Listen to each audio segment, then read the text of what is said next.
They get that wish tonight. President Cyril Ramaphosa is expected to address South Africa at 7 o'clock. He's likely to announce that South Africa will ease lockdown restrictions further, possibly allowing some international travel to open up. The country, remember, went into a hard shutdown in March that was later deemed level 5. We moved down the levels to level 2 in August when most sectors of the economy were open again. The president may also outline an economic recovery plan that is now on the table after deliberations between government, business and labour in the National Economic Development and Labour Council, or NEDLAC. The presidency said yesterday that Ramaphosa would announce details of that action plan once it had been finalised by Cabinet. Someone involved with that plan in NEDLAC as the CEO of Business Unity South Africa has been Cas Coovadia. He joins us now. Cas, thank you very much. What are you able to tell us about the plan on the table? Are you expecting all the details to be given to South Africans tonight? Well, I don't know if the details will be given to South Africans tonight. We presented, as NEDLAC partners, presented the plan to the president yesterday. This was the sort of end of a first phase of a process that started on the 13th of August when there was a NEDLAC forum on economic recovery chaired by the president.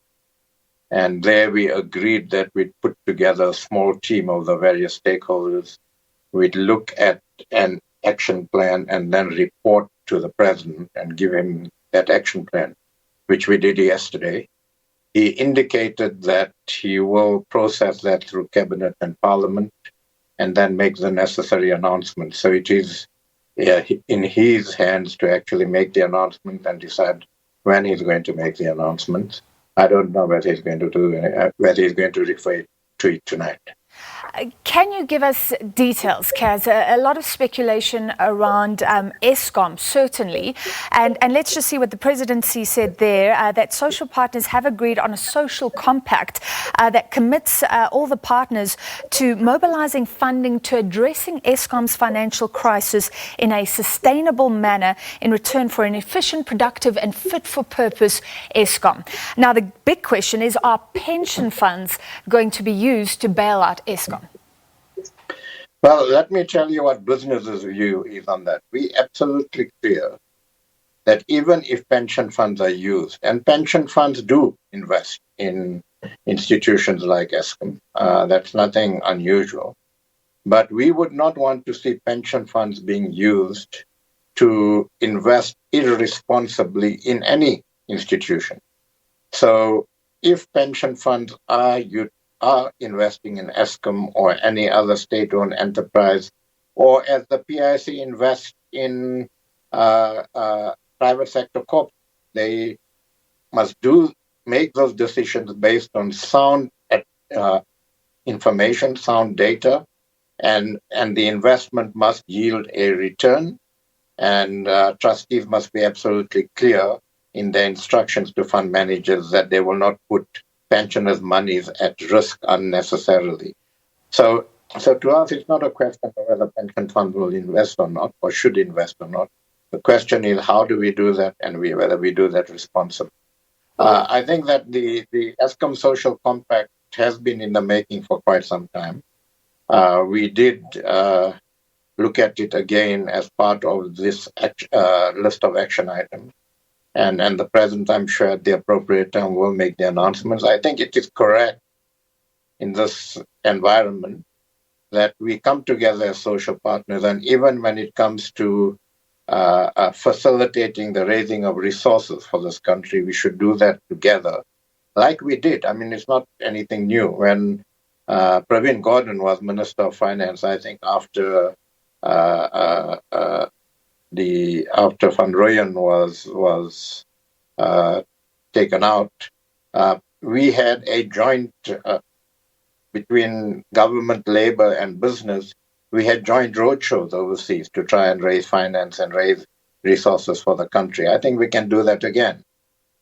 We can show that we are, as all stakeholders, serious about investment and growth. But we have said for about 3 years as business that there are levers that government needs to pull to create an environment for investment and growth And the private sector, through this agreement, is willing to work with other social partners to want, as the environment begins to be created, to actually ensure that we work with our constituency to release resources into the economy. But those need to be done in a way that there are returns, it's profitable, and businesses do grow and develop. Well, I really want to ask you there. South Africans know about Eskom. They know that it's in a dead hole. They know that it can't keep the lights on.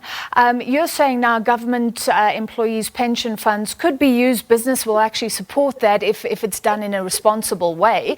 And there are returns in future. So for South Africans who might be a little bit skeptical now, you're saying that Eskom can be profitable and actually be a good investment for the PIC. Is that what you're saying? No, I'm not saying that. I'm saying that pension funds are used. The PIC invests in various institutions. In investing in those institutions, they make an assessment of the institution. They have fund managers that actually look at those institutions carefully. And if it makes economic sense to invest in those institutions, in the sense that there's a more than reasonable chance that the investment will be profitable and there will be returns for pensioners, they do that. They do that in the normal course of their business. So if they make an assessment that an investment in Eskom will not meet those criteria, then they should not invest. So I'm not saying they must irresponsibly and willy-nilly invest in Eskom. I'm just saying that the PIC in the normal course of its business makes those sorts of investments, but they must apply the criteria that they usually apply, whether it's for Eskom or anybody else. All right, overall, so you're saying, let's leave it to the president to reveal the finer details. But Cas, would you agree that there's incredible fatigue in South Africa for plans? We've had so many economic plans, so many bullet point plans, and every time a new plan is revealed, we talk about how the last plan wasn't implemented. The presidency saying that this new economic recovery plan will be a significant milestone in the history of our democracy.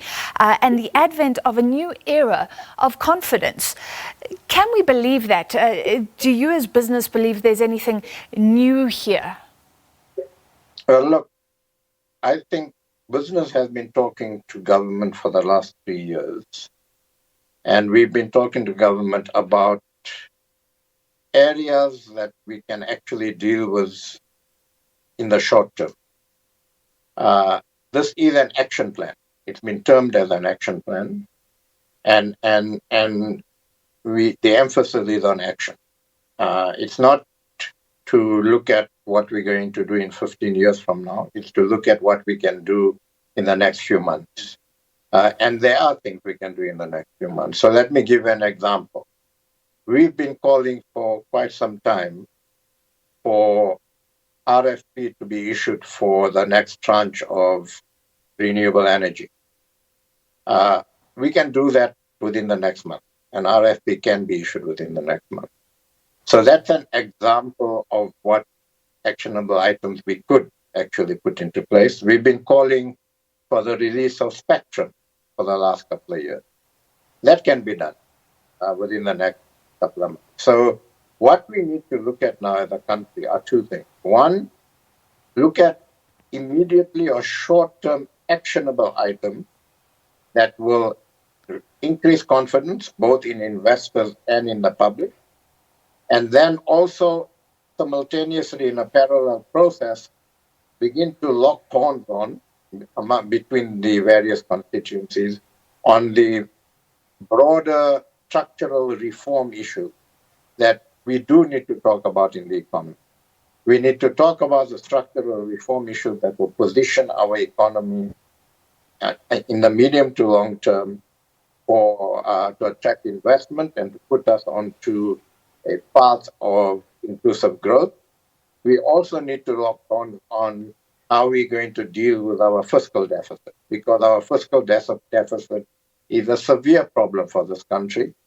COVID has exacerbated it, but we had a problem even pre-COVID, both in the economy and as far as our fiscal situation is concerned. So those are the sort of discussions we would want to have with government and with our social partners. And we believe that if we put our heads together, we develop some sort of a social and economic compact, and we all recognize that we are in a situation of significant crisis, and we need to act urgently on issues that will begin to make in the economy.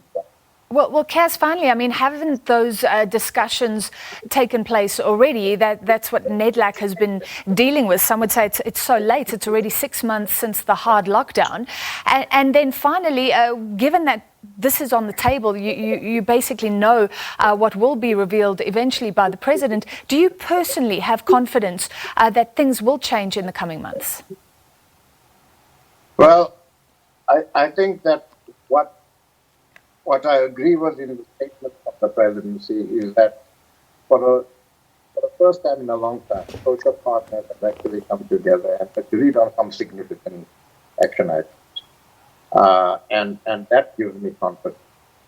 I think that absolutely, we've been talking about this for a long time, but what COVID has done, it has made more stark the real situation we are facing. I usually say, people used to say that people we were at a crossroads. I didn't agree then because that gave us too many choices. Well, right now we are at a key junction. We have one of two choices. The wrong choice takes us into a situation we don't want to be in. The correct choice puts us onto the long, hard road to social and economic recovery. And we've got to take that turn. And I think that that's our appeal to all our social partners, that we've got to together take that turn and begin to make the hard decisions and the intervention. And it's not an ideological debate. Right? The options are quite clear. If we don't attract investment, and to attract investment, we have to have an environment that says investors are welcome, and not just international, but even local investors. They can invest their money is safe, they can get returns, they can make profit, can give their shareholders dividends, do all of that responsibly. And that then puts us on a path to economic growth, and we can manage that growth so that we can do so. And that then begins to make a dent on our profit. So that's the trajectory. It's not rocket science. This is basic stuff, and we've got to get onto the road for that. All right. Thank you so much for your time tonight. Ahead of the President's address, that was the CEO of Business Unity South Africa, Cas Coovadia.